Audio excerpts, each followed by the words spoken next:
Ate Sheena to.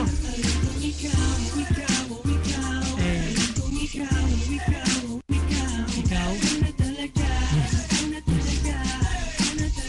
Ayan, tata oh. Hinanap ko sa Friendster, sa Facebook, sa YM. Kahit pa sa text, ang dapat na para sa akin. Hindi na ako makapagantay sa kanyang pagdating. Sa gabi nakatingin, sa bituin humihiling. Nagtatanong na kaya ko pa bang matagpuan ang babaeng nararapat at dapat pakasalan. At tignan mo nga naman, kay bilis ng panahon, parang kailan lang nasakin na siya ngayon. At ngayon nandito na, hindi napapakawalan. Ang tunay na nadarama sa'yo ilalaan. Sa buhay ko, ikaw ang pinakamahalaga. Sa bato itataga kahit ipatatuko pa ang sumpang. Sa huli ay tayo lamang dalawa. Salamat sa taas akin ibinigay ka niya. At binago mong lahat-lahat nang makita ka. Ikaw ang babae na tagal nang hinahanap, ang magbubuo ng aking mga pangarap. At dumating ka na, di nasasayamin pa. Ang pag-ibig mo ay sapat na. Alam kong ikaw, laging ikaw, maraming ikaw. Ikaw na talaga. Ayun. Iyaharap ko sa tumbana, sabay tayong lalaban sa mapaglarong tadhana. Ako ay pinagpala, aking napagtanto.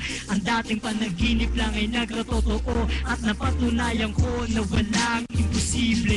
Di na sa pelikula pala pwedeng mangyari. Ang mundong magkalayo'y paglapitin. Hindi ko nakabisado akin. Ayun na. Natagpuan ang hinanap-hanap ng pagkatagal-tagal. Kaya sa'yo ko lang ibibigay tunay na pag-ibig na walang hangganan. Ikaw ang babae. Ganda ng boss na may tato, no? Ayan, okay na yan. Happy anniversary ulit. Hardy. Tata, kumusta dyan? Salamat.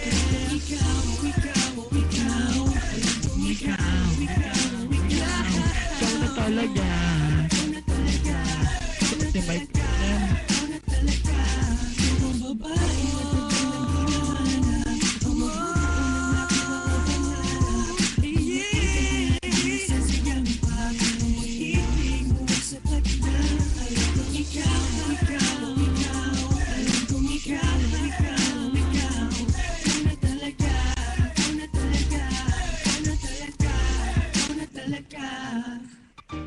Okay.